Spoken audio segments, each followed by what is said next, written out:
on a specific date going back to 2016. It was a fascinating day. Nearly all of the cross-exam this week squarely focused on Cohen's credibility, as he is the one who paid Stormy Daniels $130,000 on the eve of the 2016 election, and the only witness who has testified the former president directed Cohen to do it to protect the campaign, which Mr. Trump denies. Cohen's motive for lying about that now, according to the defense, payback. His own words on podcast episodes played for the jury. Revenge is a dish best served cold. And you better believe I want this man to go down and rot inside for what he did to me and my family. Now, these lawyers are not done with Cohen yet. He will be back on the stand Monday for more cross-examination, and then the prosecution will get their chance to redirect and clear up anything he said. Back to you. Laura Jarrett, thank you very much. And with us now to talk more about this, Barbara McQuaid, a former U.S. attorney who is now a law professor at the University of Michigan, and Joyce Vance, a former U.S. attorney who was a law professor at the University of Alabama and a newly minted senior fellow at New York University's Brennan Center for Justice. Barbara and Joyce are both MSNBC legal analysts. Also with us, MSNBC anchor Katie Tour, who was in the courtroom for yesterday's cross-examination. So, Katie, let me start with you. What was it like yesterday in there? You know, I want to point out one thing that our colleague Laura Jarrett just had in that story she did for the Today Show this morning. It was that mea culpa podcast moment. And that was a really striking moment in the courtroom because up until then, the jury had just been hearing Michael Cohen's direct testimony. And I have to say, I mean, I know Michael Cohen really well.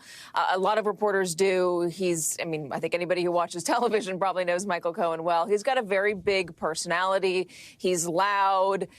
He is can be abrasive. And inside the courtroom, he was very subdued. He was very calm, serene, almost had a hangdog quality to him. Maybe not serene, deflated is the way I would describe him, answering Todd Blanche's questions with yes, sir, no, sir, and that's correct for the most part.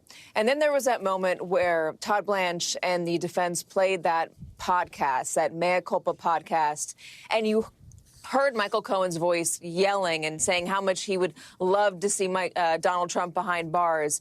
And the contrast between Michael Cohen on the stand and that podcast was so striking that that was a moment that the jury really did react. Now, did they react because they don't believe Cohen, or did they react just because of the incredible difference between what he was like in testimony and what he's like on his podcast? That's unclear. For the most part, as I was watching the jury, and I had my eyes pretty heavily on them during much of the time that I was in the courtroom, they were paying attention. They were following Todd Blanche, going back and forth between him and Michael Cohen. They almost didn't look at Donald Trump whatsoever. I saw one or two glances toward Donald Trump as he was sitting on the defense at the defense table, but mostly they were paying attention closely to the testimony. Very stone-faced. You really couldn't read any reaction on their face. Besides that moment of the podcast, there was one other moment, and that was when Todd Blanche, right before lunch broke, when he got up there and he was building toward Michael Cohen having a faulty memory about an essential phone call that he says he had between Donald Trump in late October, where he told them that the Stormy Daniels matter was resolved. It was closed. He had dealt with it. He testified to this when the prosecution was on direct, and he was emphatic. He had no wavering whatsoever. Todd Blanche was able to point out that during the time that during the surrounding time of that phone call, he was having an issue with a 14-year-old boy who was harassing him, and he was sending text messages to Keith Schiller. And they tried to point out that Michael Cohen didn't actually remember the conversation that he had with Donald Trump because he didn't have a conversation with Donald Trump. He had a conversation with Keith Schiller. Schiller never passed the phone to Donald Trump, and the whole conversation was about this 14-year-old boy. And Cohen, on the witness stand, admitted that it could have been also about the 14-year-old boy, still said he believes he spoke with Donald Trump, but there was wavering in his memory there, and that was a moment as Todd Blanche raised his voice for the first time and said that was a lie, almost in a Hollywood depiction of a gotcha moment in court. That was when the jurors really reacted. I saw smiles on faces. I saw eyebrows raised.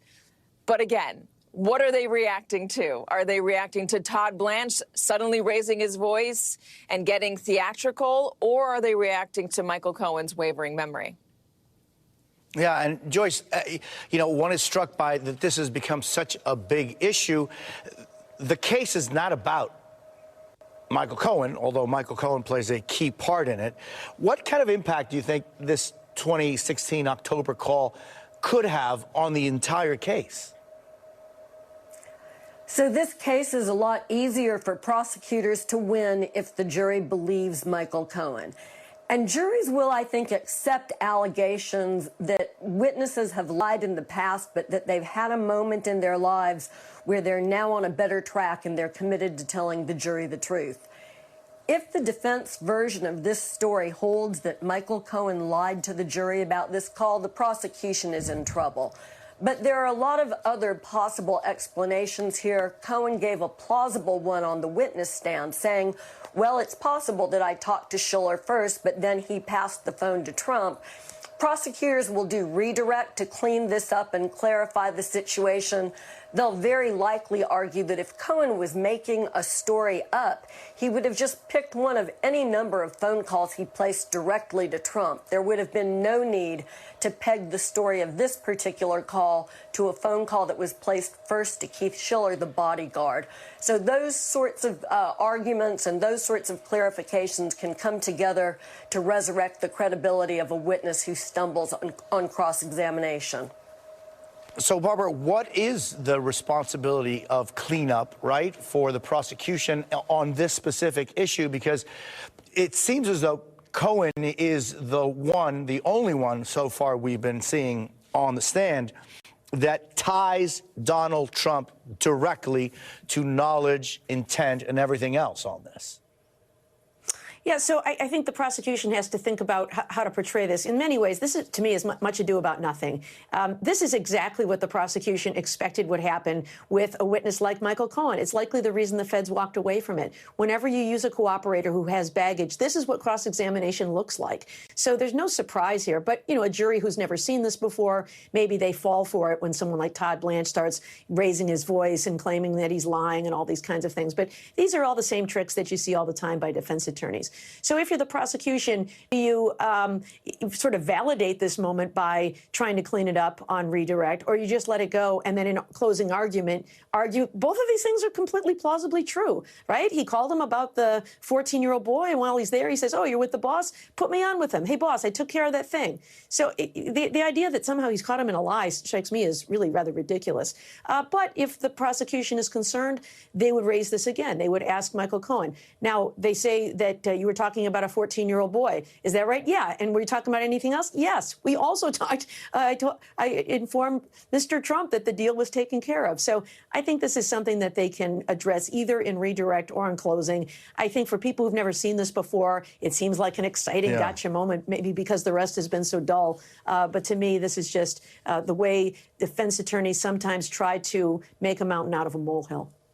The fact that the call was 90 seconds long does, you know, there needs to be some explanation, right? That how something like that could happen in 90 seconds. Hey, boss, it's taken care of. What did that take, 5 seconds? There you go. Hey, Katie, what do we know about what the defense case could look like if they decide to put one?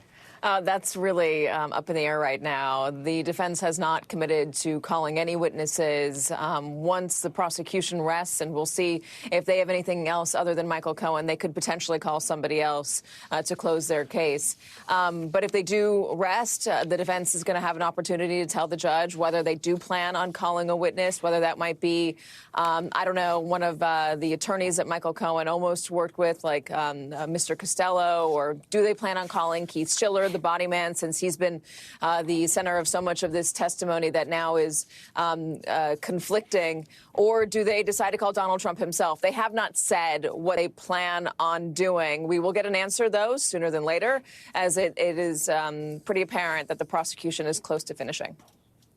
Yeah, and meanwhile, there has been no real focus from the defense on the documents that have been presented in a very consistent fashion for, you know, weeks now. That has been totally ignored by the defense. Barbara, what are you looking for on Monday? Well, I think we're going to get some additional cross-examination and then some rebuttal by the prosecution. And it'll be interesting to see how much time the prosecution spends on rebuttal. You know, sometimes, to me, a real power move in court was to stand up and say, the government has no questions for this witness, Mr. Cohen. You know, it says to the jury, I don't think they laid a finger on him. But I do think there's some things that they ought to talk about here. I think probably this phone call issue to clean that up, as Joyce said. And I think the other one that I would talk about, they tried to make much of the idea that he lied to a judge when he pleaded guilty to tax fraud, when in fact he thinks that he did not.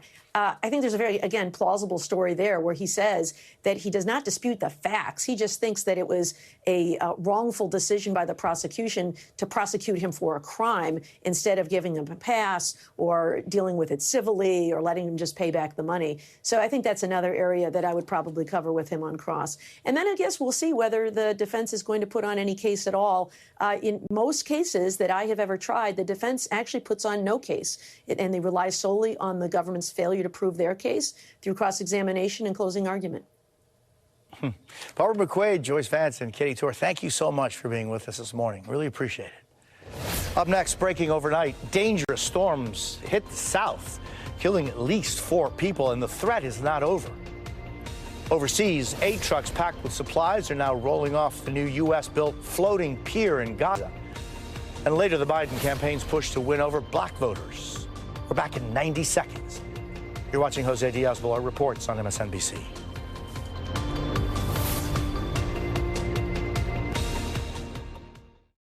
The Lexus ES didn't begin in a studio. It began with you. The Lexus ES, designed not just for you, by you. Get special offers on select Lexus models. See, Home Quote Explorer lets you easily compare home insurance options so you can get what you need without overpaying. Yeah, we've spent a lot on this kitchen. Oh, yeah, really high-end stuff. Sorry, that's our ghost. Yeah, okay. It's more annoying than anything. Too bad there's mold behind the backsplash. Yep, there's mold. Well then, let's see if we can save you some money with Progressive. Guess how much I originally paid for this fireplace? $23. Materials and labor. Just ignore him. You got bamboozled.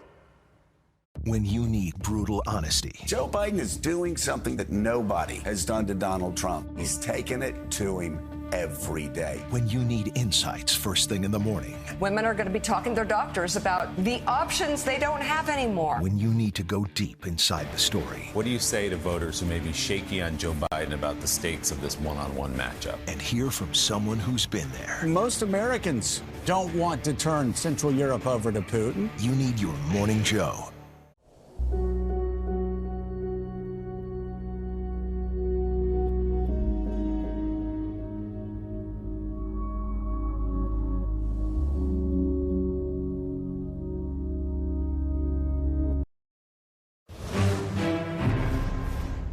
Fifteen past the hour, we are following breaking news this morning. At least 4 people have died after a relentless rainstorm battered parts of Texas and Louisiana, triggering widespread flash flooding and power outages. One area outside Houston recorded more than 6 inches of rainfall in a day, while others saw a downpour of hail. Take a look at this. Hurricane-strength winds, so powerful, they shattered the windows and ripped through the walls of multiple skyscrapers. NBC's Guad Venegas is in Houston this morning. Guad, what are you seeing there? Jose, we're seeing the damage that was caused by the wind. There's a press conference taking place